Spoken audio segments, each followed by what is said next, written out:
Good afternoon, everybody, and welcome to the last part of the webinar series of Bulacan State University College of Information and Communications Technology. And I hope that you will be staying with me until I finish my talk, and I hope that you have lots of takeaways from not just in my talk, but from all the talk that we have been doing since Monday. And before I start, let me just introduce myself. I am Lester Field, and I am a licensed professional teacher, and I am an IT instructor from Bulacan State University, and I have been teaching here since 2010. I usually handle IT subjects like programming and some computer hardwares too.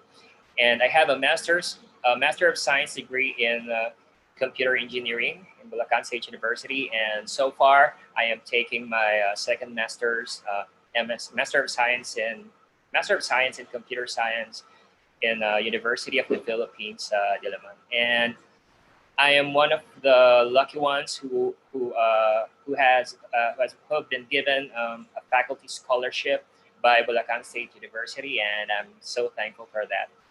And today, okay, the title of my talk is Setting Up Your Interactive Classroom, Classroom Netiquettes. And since Monday, just like what I have been saying, we have been conducting this webinar series, and it started with G Suite for educators, and I hope you learned a lot from that. You learned a lot from that. Last Monday, we talked about G Drive, Google Drive, Gmail, and some forms, and that's on day one. That was on day 1 and day 2, and on day 3, the third day, we have also conducted seminars about engaging learners through interactive quizzes. And from what I can tell, I think you have enjoyed. I think you have enjoyed just as much as you have learned from those topics. And examples of interactive quizzes that we have provided you was Kahoot. We also the speakers also conducted talks about conducting quizzes through Google Forms, which I think is going to be beneficial with performing assessment with your students. And so today I will be talking about setting up your interactive classroom, and as well as classroom netiquette.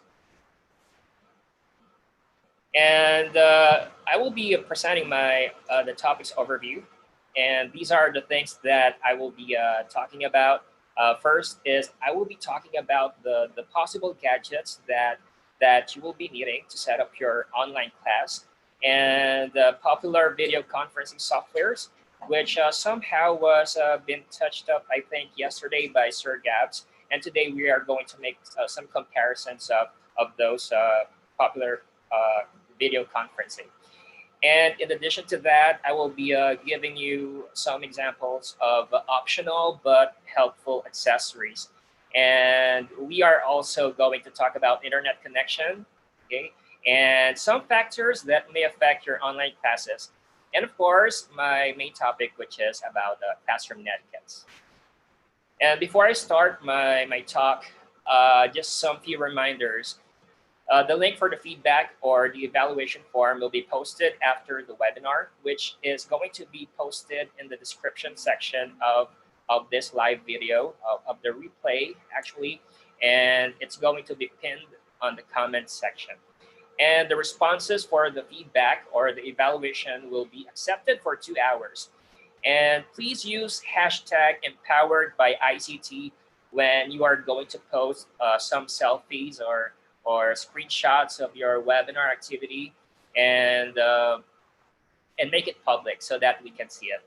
And replay of this webinar is automatically saved in the BulSU-CICT YouTube channel. So don't forget to hit subscribe and hit that bell button. And so for my first topic, okay, before I start my first topic, we are actually in the new normal of education. And new normal means that we are going to be conducting lots of different modes of teaching and learning strategies. And some of the popular ones that we might implement are, of course, online learning, which is going to be real time. And the second one would be the guided or the self-paced learning.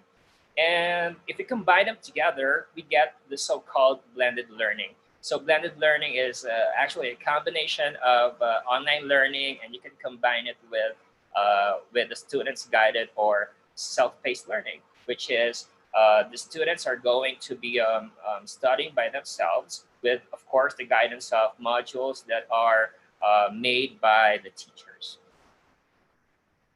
Okay. And so we are going to, I am actually going to give a talk about online learning, how to set up your online class, which is going to be real time. And the number one thing that you have to consider is, of course, the gadgets. The three here, the three gadgets that I'm actually showing are the popular ones. And we start with mobile phones, tablets, and the personal computer, which is it can be a laptop or a desktop computer. And we go first with mobile phones. This one is very popular. Why is it popular? Because it's the cheapest. Okay, and everyone has cell phones nowadays. Even kids have cell phones. So getting mobile phone is not really a problem unless, of course, we're talking of budget. But for mobile phones, if I'm going to give recommendation, like recommended minimum specifications, probably the least or the minimum specification would be 2 GB of RAM. Now, if we are going to talk about RAM means that the how your mobile phone can perform multitasking. But mobile phones are actually they are not actually designed for multitasking. So they cannot actually I mean, they are not designed to perform multiple tasks in a given time. But some cell phones can do that nowadays, but the basic ones cannot really perform multitasking. And so the amount of RAM that basic phones have are actually lower than tablets and personal computers. So for the minimum specification, I would recommend at least 2 GB of RAM. You can go with 1 GB, but it is not really recommended. Now, for the base speed, we're talking about base speed. For the base speed, we're talking about how fast the processor performs, or the CPU, what we call the central processing unit of devices. Now, for mobile phones, you have to consider at least 1 gigahertz of base speed. Now, this speed that I'm talking about is how fast the mobile phone opens your program or opens the application. Now, 1 gigahertz is pretty decent. It's not that slow, but it's not really that fast. It's really basic, so we can get away with 1 gigahertz of CPU speed. And for the storage, when I talk about storage here, I'm talking about the amount of, let's say, picture or videos that you can save in your mobile phones. Now, most of the phones have as low as 8 gigabyte of storage, but you can actually expand that to as much as, let's say, 32 gigabytes or probably around 512. No, not really 512, but I think 128 gigabyte would be the highest so far. And so far, I think that the basic phones nowadays can, I mean, actually they have 8 gigabyte of storage, and I think that's enough for mobile phones. And for the OS or the operating system, I'm talking about Android phones, which are actually popular. I think the best or the minimum would be Android 5 or the Lollipop version. And basic phones like this, like what I've mentioned, the recommended minimum specifications, these specifications would actually amount to, let's say, 5,000 pesos, which is actually, I think, the cheapest that I have found in online shopping that I have searched. And getting a phone of amount that has 5,000 cost or price is pretty much decent. And I think you can get away with the basic features like video conferencing and some probably photo editing. But video editing is I think you cannot really perform that advanced video editing with this type of phone. But the phones nowadays are really they might be expensive today, but probably 2 years or 1 year from now, you can get, for example, today you buy a mobile phone that is actually 20,000. Next year, it's not really 20,000. Mobile phones depreciate so much. Like if you buy a 20,000 phone today, probably next year the cost is going to be slashed in half. So I would not recommend getting a very expensive phone, but probably you can also get away with a second-hand phone. And so this is actually a minimum specification. You can still get a higher a phone with higher specs, but just like what I said, you can get away with a 5,000 phone. And next is tablets. Okay, now tablets are slightly powerful or slightly more powerful than mobile phones. And I would suggest these recommended minimum specifications. You have to have at least 3 GB of RAM. So tablets can actually perform multitasking, but comparing it with personal computers, of course, personal computers are far more superior than tablets. But tablets somehow are more powerful than mobile phones. And so if you're looking for a more powerful device, I would suggest that you get a tablet. So in terms of speed, I would recommend a base speed of 1.5 gigahertz. Now going back to the speed of processors, these processors nowadays, they're actually multi-core. I don't really see other devices that are single core. I think they're actually phased out, I think. But these devices today have multi-cores. They can go as much as 8 cores, or more popularly, they are called octa-core. And so tablets nowadays are actually powerful, as powerful as computers, but they're actually more budget friendly. And so base speed would be 1.5 gigahertz. It can be a single core or dual core or quad core, octa core. And the storage, I would suggest you get a 60 GB of storage. I don't think that there are tablets that have 8 GB of storage anymore. I think the base storage would be 16 GB. And for the operating system, I would suggest getting an Android 9 or the Pi version.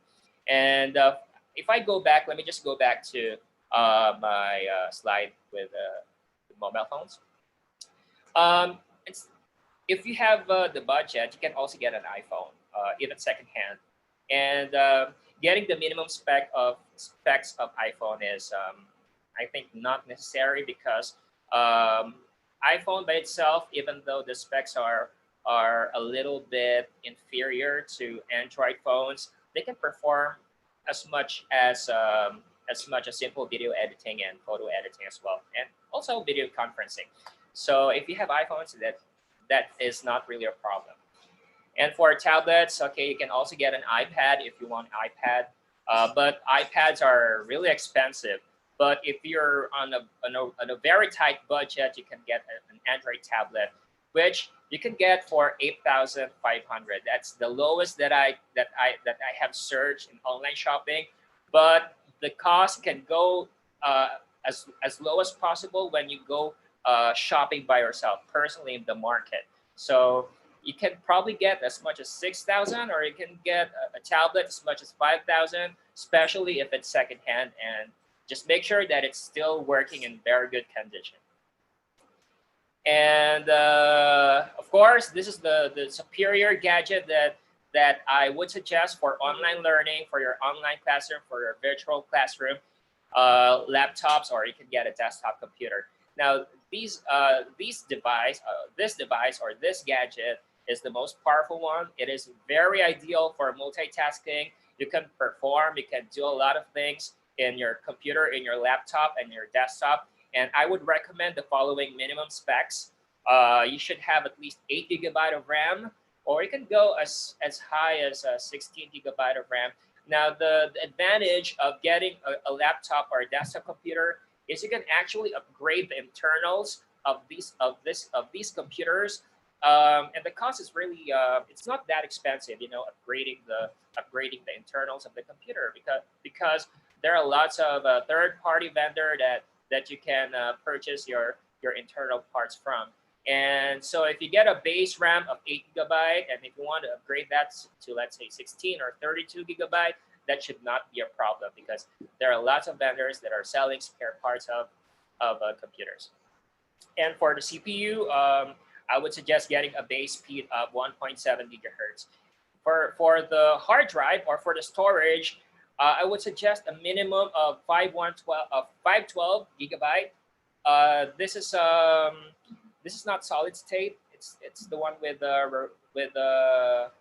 this is the basic hard drive. Okay, but if you get the solid state device, solid state drive, which is far more faster, or far more faster than the average regular hard drive, but it's kind of expensive than the regular hard drive. So if you want to get a regular hard drive 512, that's perfectly fine. You can get away with that kind of storage. And for the price would be, laptops nowadays are pretty much cheap. Okay, I think you can get a laptop or a desktop as much as 15,000. That's the cheapest that I could find in online shopping, and you can get even lower price than this if you let's say go to the market by yourself, or to specialty shops that that sell computers and electronics. So if we this is a quick rundown, a quick summary of what I have discussed so far. Gadgets, mobile phones, definitely they get the basic things done, and I would recommend, if you're a teenager or if you're a college student that is very tight on budget, you can get a mobile phone by yourself. I mean, it's cheap, it gets the basic things done, and it can work with different applications for online learning. Well, the disadvantage would be it's not really capable. It's not really designed for multitasking, and the screen is the main issue here. You get a phone that has a small screen. Now, tablets are what I would suggest for kids, for toddlers.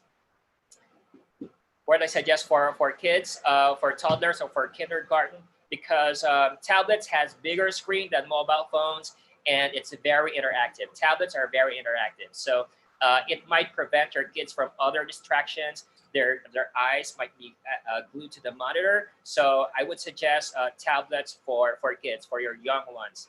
And for, of course, if you have an online class that is very advanced, and that delivers advanced topics, let's say multimedia or programming, I would definitely suggest getting yourself a laptop or a desktop computer, because it's powerful, and those things like video editing, programming, it should require the more powerful input and output of personal computers. So you can get a laptop, or you can get a desktop. Okay, so those are the gadgets. Those are the things that you should know when making a choice, or making an informed choice if you want to buy a gadget for yourself, for virtual learning, or for your online class. Okay, next is the popular video conferencing softwares that you can use. Now, some of these, Zoom and Google Meet, I think it has been somehow discussed by Sir Gabs yesterday, but I'm going to make a quick rundown, quick comparison of this popular video conferencing software. Number one, of course, the most popular video conferencing software would be Zoom, and it actually accepts 100 participants. If you're in a basic account, basic actually means free. So if you are in a free account, you can have as much as 100 participants, and I think that's pretty enough for you to handle a single class. I think a single class of a teacher has, let's say, 25 to 50 students, and Zoom has 100. So you can probably use this software for your video conferencing for your online class.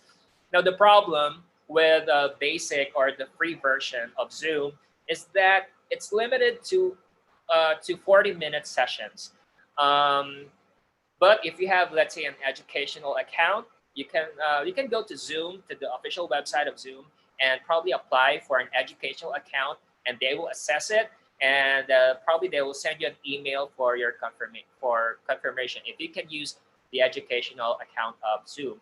Educational or the license account holds as much as 300 accounts, or I mean 300 participants, and the session is virtually unlimited. You can hold the class for 24 hours, but I don't think anyone here holds 24-hour classes. So if your class is 1 hour, then you can go with the educational account for Zoom. And the thing about Zoom, the great thing about Zoom is that it has great control over participants. You can mute them, you can unmute them, you can kick them. You can control who gets to put annotations in the whiteboard, and so that's basically the thing that is great about Zoom. Now, another popular video conferencing software would be Google Meet. Now, Google Meet, just like Zoom, it can accommodate 100 participants at a time, and the free or the basic version has unlimited time of session. But I think this is for a limited time. I think it's only until October 1. After October 1, Google Meet would revert back to a 60-minute session for the free version.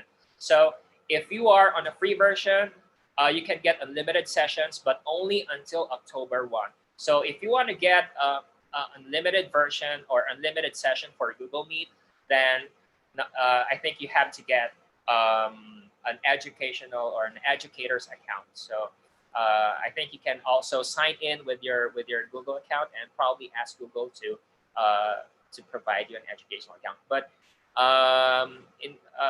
in our case, in Bulacan State University, we are provided with an educator's account, so we get Google Meet that is bundled with G Suite for education. And the great thing about Google Meet is that the integration with G Suite is very swift. In fact, while you're doing Google Meet, you can use your slides, you can use your Google Docs, you can use your Google Sheets, all of that during Google Meet. So the integration factor is very good in terms of using Google Meet with G Suite. So the problem that I guess I have encountered so far with Google Meet is that it has little control over participants. So unlike Zoom, it has great control, and the dashboard of Google Meet is pretty messy compared with Zoom. And for Messenger Rooms, this is actually the newcomer, okay, in terms of video conferencing software. This is pretty much new. Messenger Room actually, as we all know, it came from the Messenger, from Facebook Messenger, and Messenger Room is like a competitor for, a competitor to Google Meet and Zoom. So the features of Messenger Room is pretty much the same with Google Meet and Zoom. You can also perform screen sharing. So if you're going to present your slides or your presentation or PowerPoint, you can do that with Messenger Rooms. But your Messenger Room should be running on your desktop. Screen sharing doesn't work on mobile phones. So if you want to do a message or screen sharing, want to present your slide, you should use Messenger Rooms in desktop. And advantage is it's from Facebook. Facebook is really popular, and almost every one of us has Facebook accounts. So it should not be hard for educators, for teachers to convince their students to use Messenger Rooms. But the problem here that I'm seeing is distraction is very imminent in Messenger Rooms, because as we all know, Messenger Rooms is part of Messenger. And so the tendency is if you use Messenger Rooms for your classes, distractions might be coming from Messenger itself. Your students might be tempted to chat with other people in Messenger. So I think that might be a problem when you are going to perform your online classes with messenger rooms. And the good thing about messenger rooms is you can have as much as 50 participants, and it's a limited time, just like Google Meet. I don't think that it has I mean the unlimited time is limited, okay, per se, but using messenger rooms should entitle you to unlimited time of sessions. And so those are the popular video conferencing software that you can use. There are other conferencing softwares that you can use, like Microsoft Teams, but it's pretty expensive. Okay, these are the popular ones. So I would suggest choosing these among these three video conferencing softwares. Okay, and these are the optional but really helpful accessories that that you may use during your online classes. Number one, I would recommend getting this optional accessory. You can get a lighting for your online classes. It helps you. It helps the speaker to look good on the camera. And for darker places, lighting helps a lot in making the speaker be seen by other participants. And the second one that I would recommend is getting yourself a Bluetooth keyboard, especially if you're using mobile phones and tablets. You cannot really connect a wired keyboard to mobile phones and your tablets. And so I would suggest getting yourself a Bluetooth keyboard if you want to, let's say, work on your Google Docs on your mobile phone, or working your docs in your tablet. So getting a keyboard, a Bluetooth keyboard, would definitely help you a lot in finishing your tasks in those G Suite softwares. Of course, personal computers and laptops have their own keyboard, but if you're more comfortable with using a wireless keyboard, then that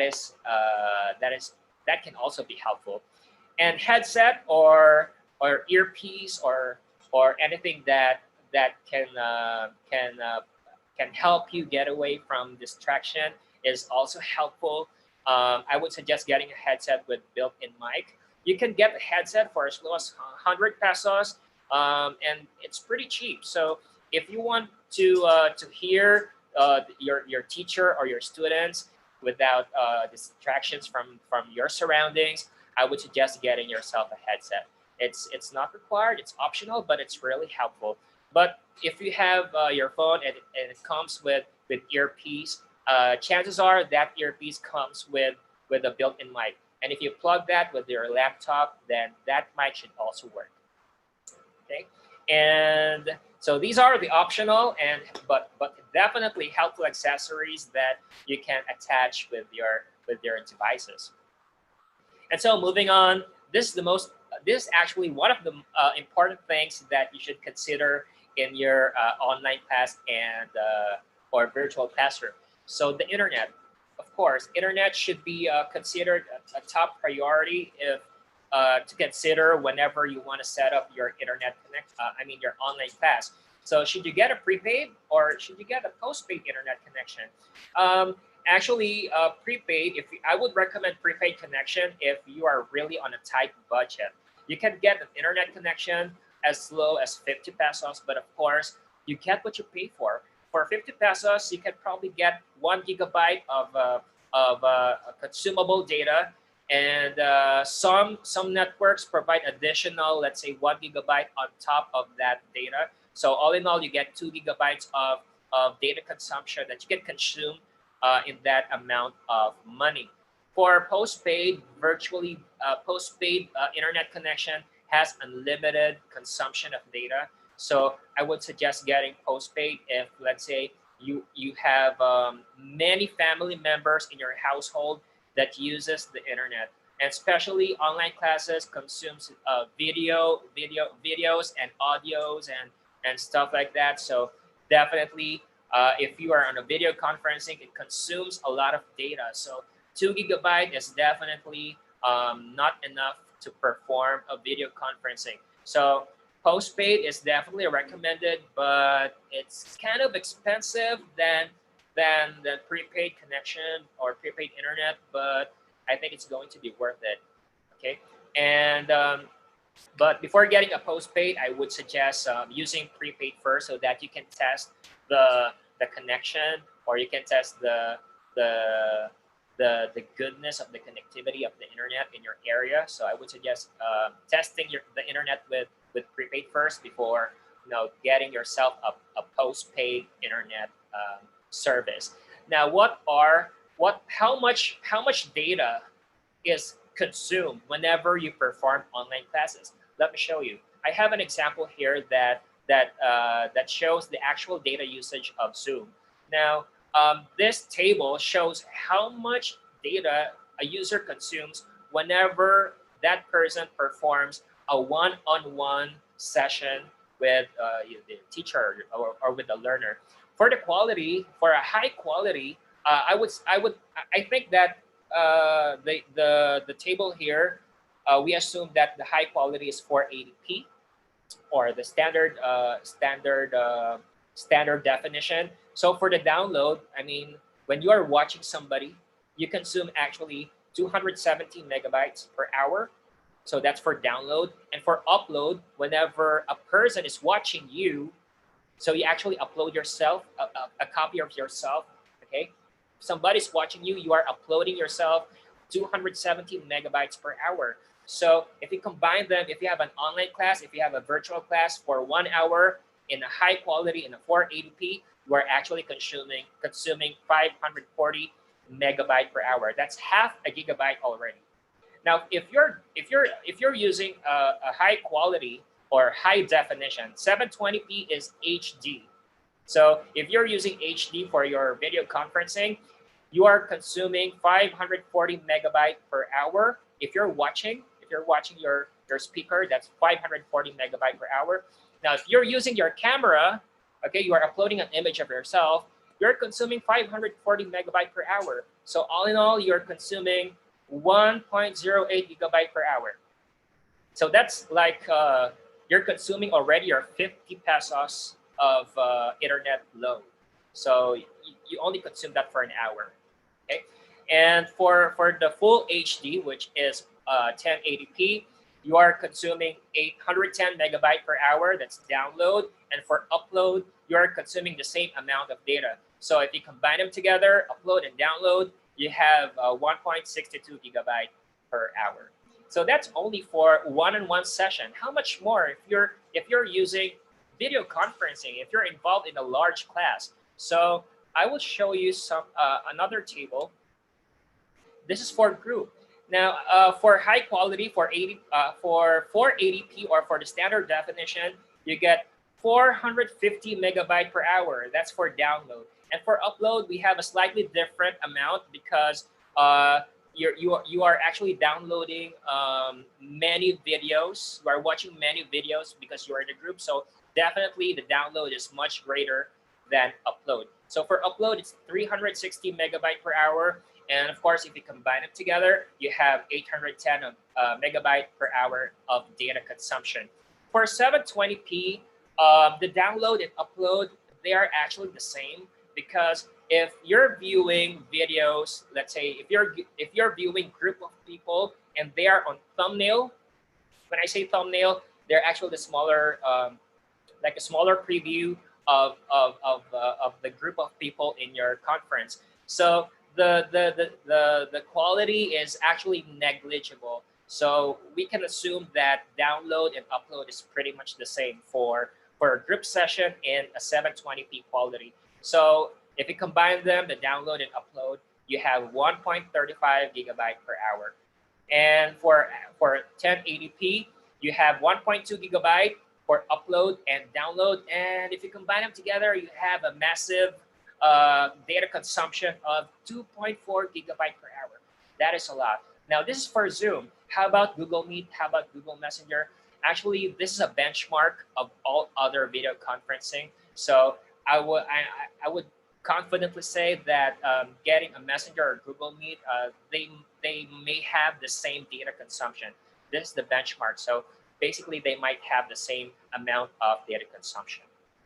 And so you might want to consider, this is one of the factors that will help you in getting an internet connection. Are you going to go for a prepaid or a postpaid? that is entirely up to you. Of course, you have to consider the budget. And for the next slide, okay, I have another table that shows the data usage of common activities. And of course, if you're watching Netflix, for example, if it's on 4K quality, you're consuming 5.85 gigabyte per hour. That's definitely a large data. For HD streaming, that's 2.5. For SD, that's 480p. So you're consuming 0.7 gigabyte per hour. If you're on Spotify, if you listen to music a lot, you're getting 72 megabyte per hour. I think that's also high quality, but it's definitely much lesser than video activities. And if you're going to upload one image on, let's say, Facebook, you have to consume 5 megabyte per picture. But viewing them is much lesser because as far as I know, Facebook actually downsizes the quality. But if you're on Instagram, the quality remains the same. So uploading pictures between Instagram and Facebook is it's kind of different because of the quality. And now I'm talking about megabyte and gigabyte. Actually, megabyte is much lesser. Okay. Now, and gigabyte is a larger measurement of data. When I say megabyte and gigabyte, I am actually talking about the measurement, how large a data is. If you're, let's say, uploading a picture, it might consume megabytes only because you're uploading a picture. Okay. But if you're uploading videos, you are consuming much larger data. So the measurement should be in gigabyte. So when I say gigabyte, it's billions of data, and megabyte is millions of data. So million is definitely much lesser than billions. Gigabyte is billions, megabyte is millions. Okay, and if you're sending an email without attachment, because it's only pure text, okay, it's kilobyte. So kilobyte is 1,000 bytes of data. So definitely, if you're only dealing with text, with characters, you're consuming much less data. And if you're sending email with standard attachment, let's say you're attaching a picture or an image, you're consuming a slightly bigger amount of data. That's 300 kilobyte per email. And for online gaming, if you're playing Mobile Legends, that would consume you 12 megabyte per hour. And if you're viewing a standard web page, I'm talking about a static web page, which has, let's say, basic photos. You get 1 megabyte per page. But if it uses like videos, then definitely it's much bigger than 1 megabyte. It's probably 100 megabyte per page. So you have to consider this common activities in terms of considering yourself if you want to get postpaid and prepaid internet connection. Okay, and let me go with my next slide here. Now, while doing your online class, there are several factors that may affect your online or your virtual class. The first thing is going to be your background. When I talk about background, it means that the things that your viewers can see behind you. So actually, let's accept the fact that you are going to be judged by what your background is. So you have to be very careful with your background. As much as possible, it has to be plain looking. It should not have a sexy calendar behind you. You should avoid that definitely. So you should have a plain looking background, a minimalist background, and that is to avoid distraction from your viewers. So the focus should be on you. It should not be on your background. So as much as possible, you get a simple background. And if your background is very busy, it has many distractions, I would suggest covering them up with, let's say, your curtains. It would definitely help in minimizing distractions from your viewers. And noise is definitely one of the factors that may affect your online class. But some noises are pretty much forgivable. You cannot really control them. Let's say like us here, we live in province in Bulacan. There are lots of roosters, especially in the morning. You cannot really control them. You cannot really control the noise that's coming from your rooster. So I think the what you can do about it is, let's say, set your schedule, but set your schedule in a time where noises are much lesser. But if your schedule would not allow it, then I'm afraid you have to embrace the noise. Okay, I mean, you might want to excuse yourself from your speaker, say sorry, you cannot really control it. That's completely forgivable. That's completely understandable. I have dogs at home, and they make a lot of noise, especially when they're distracted.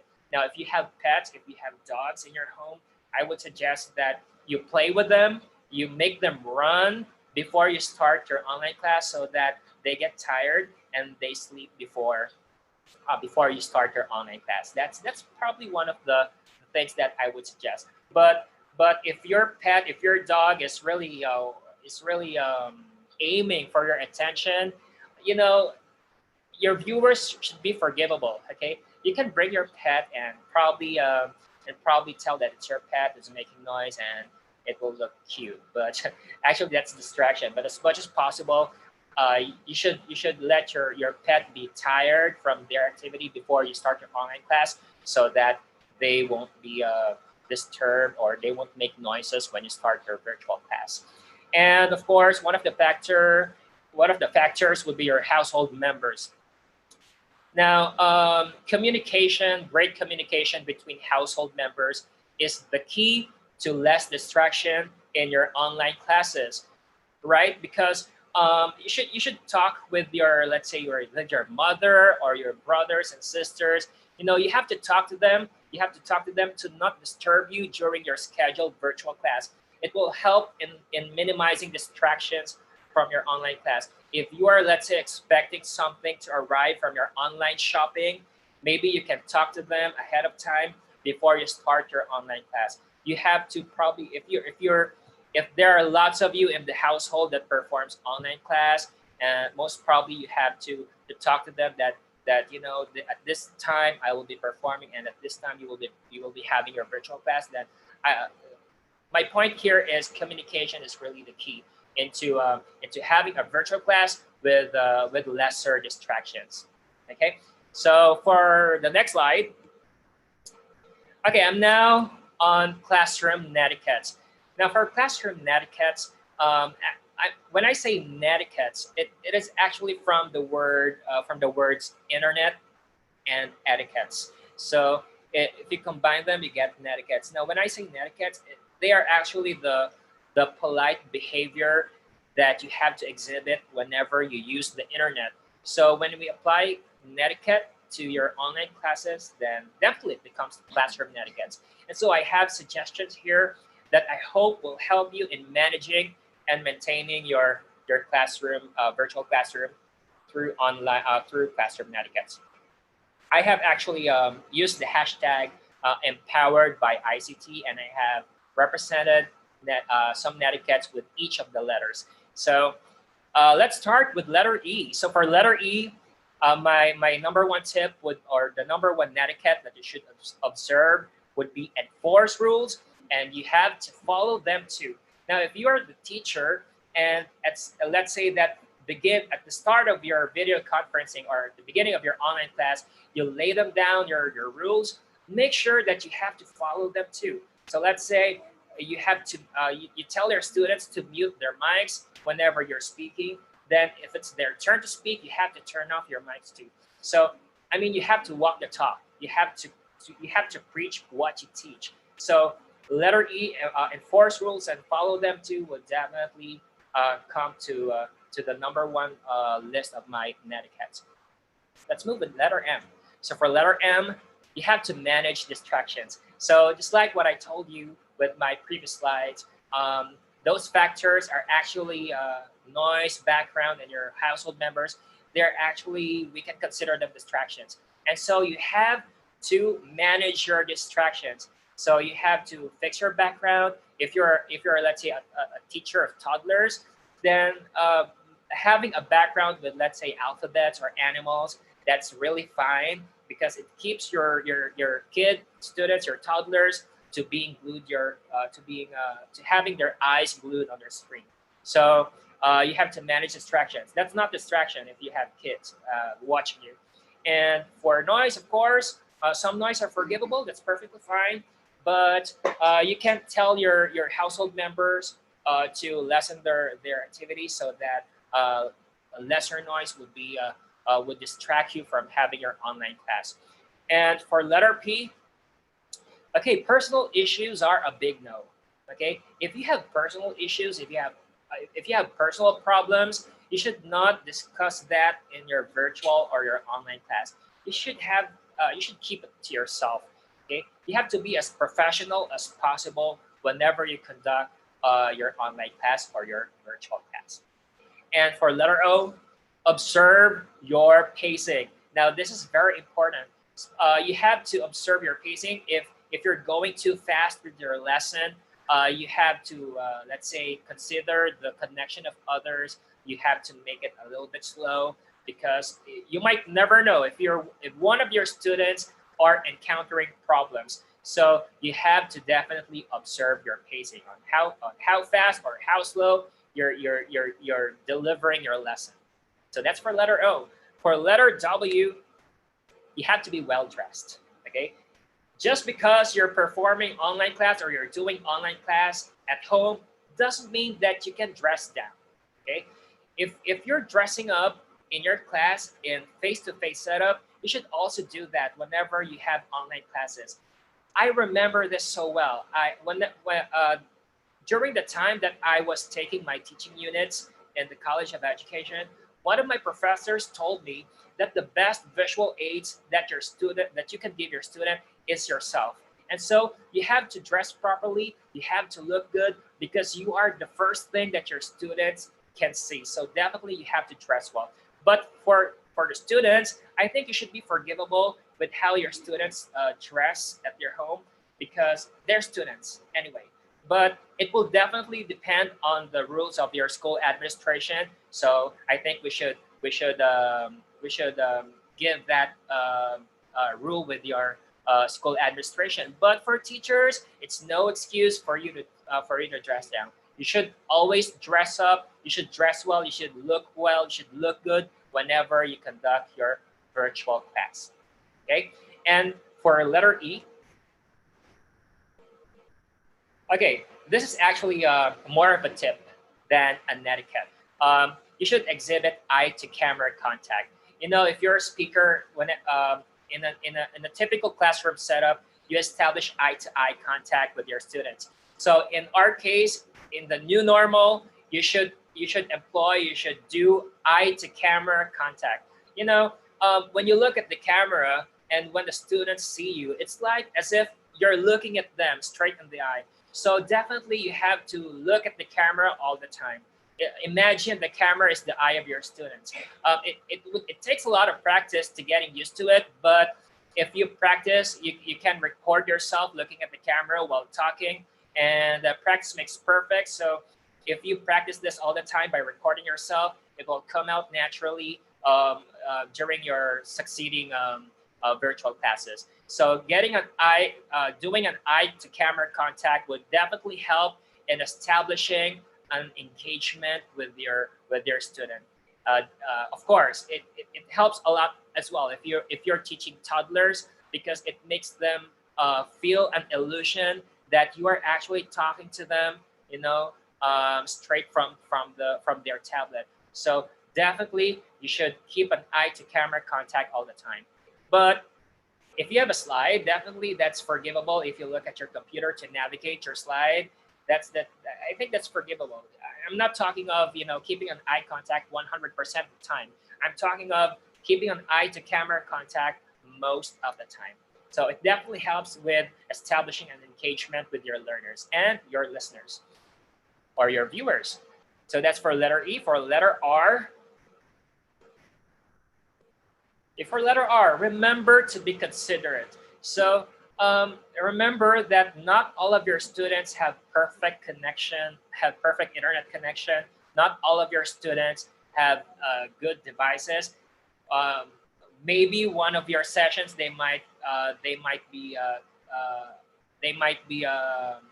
not able to join your session because probably they might have problems with their gadgets. So you have to be considerate all the time, okay? Especially with during these trying times.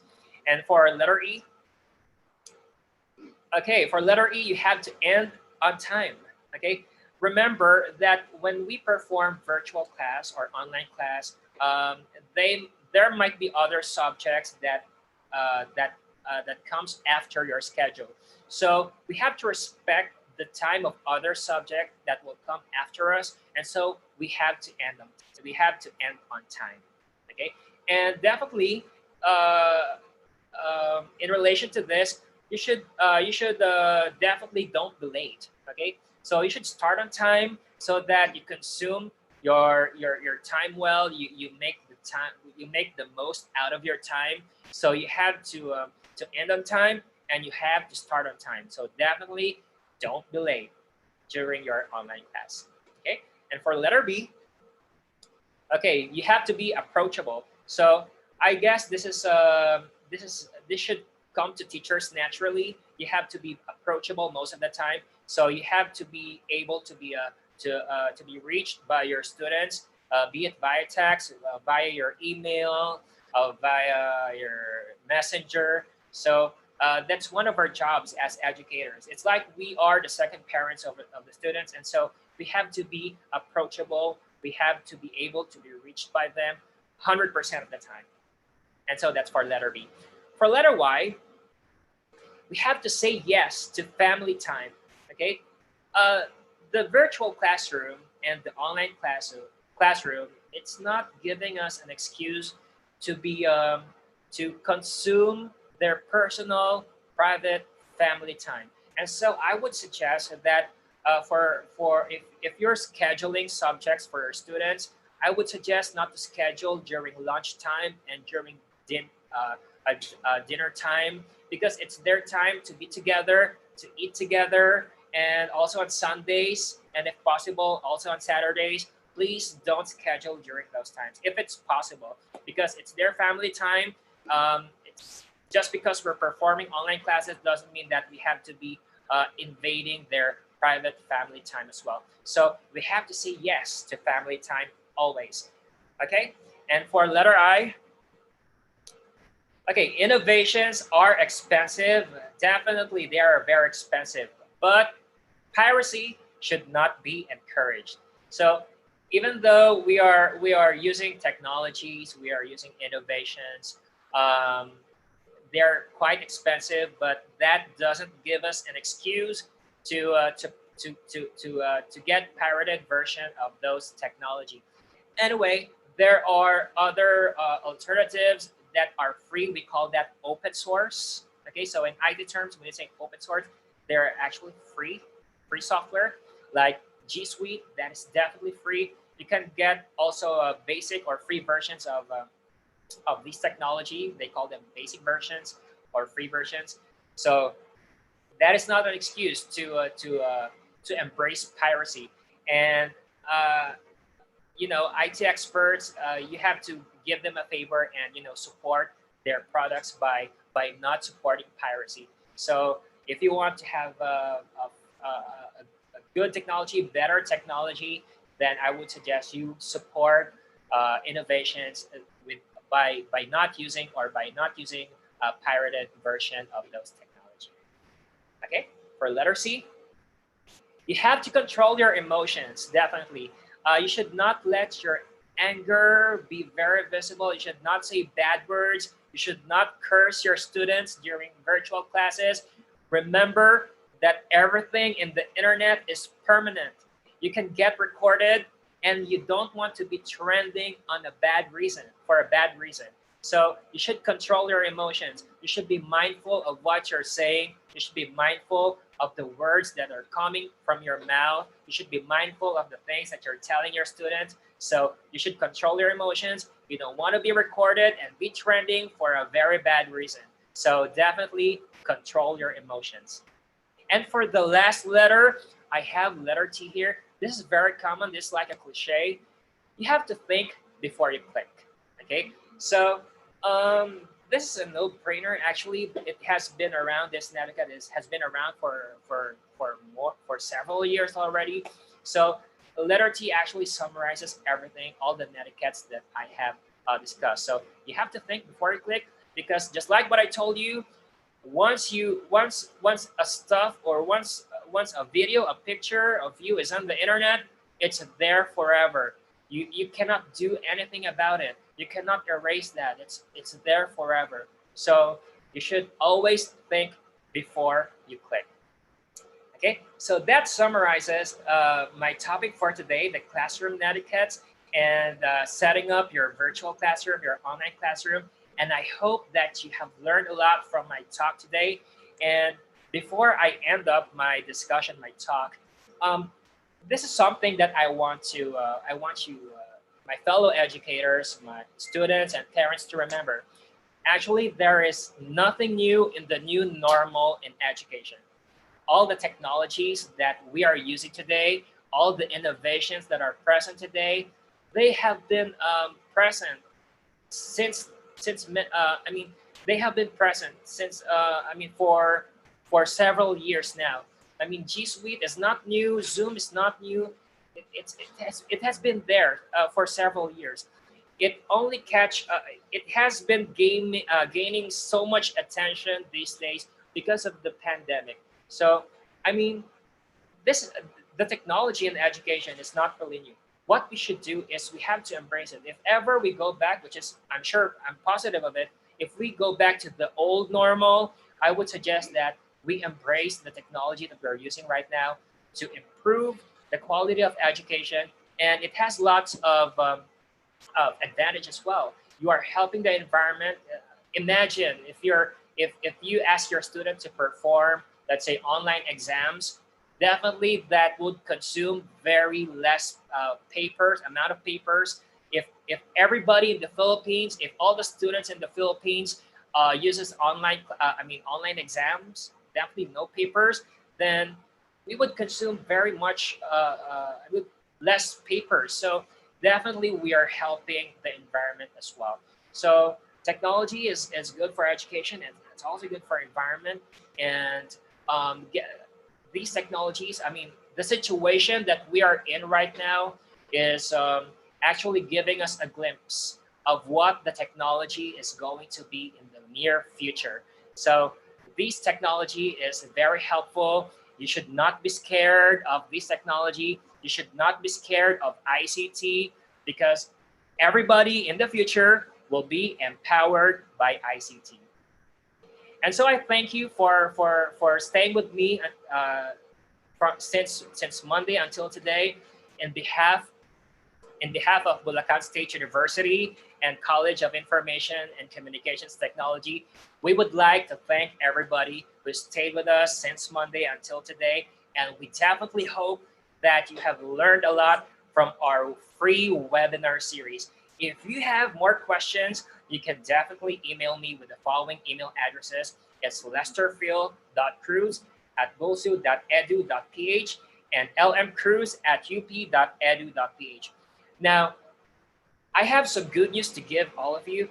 Um, because of your overwhelming support, because of the positive reviews, because of all the great love that you have been showing to us, we have been preparing for the second, let me say, season two, or part two of this free webinar series that BulSU-CICT is hosting. So please expect that anytime from now we will be announcing the details of that season two, or part two of the free webinar series hosted by BulSU-CICT. And please don't forget to subscribe to our YouTube channel. It's BulSU-CICT. And don't forget to hit that bell button for you to get notifications of our upcoming streaming and free webinar activities. And so this is Lester Field Cruz, and I hope to see you all soon again. But for now, goodbye.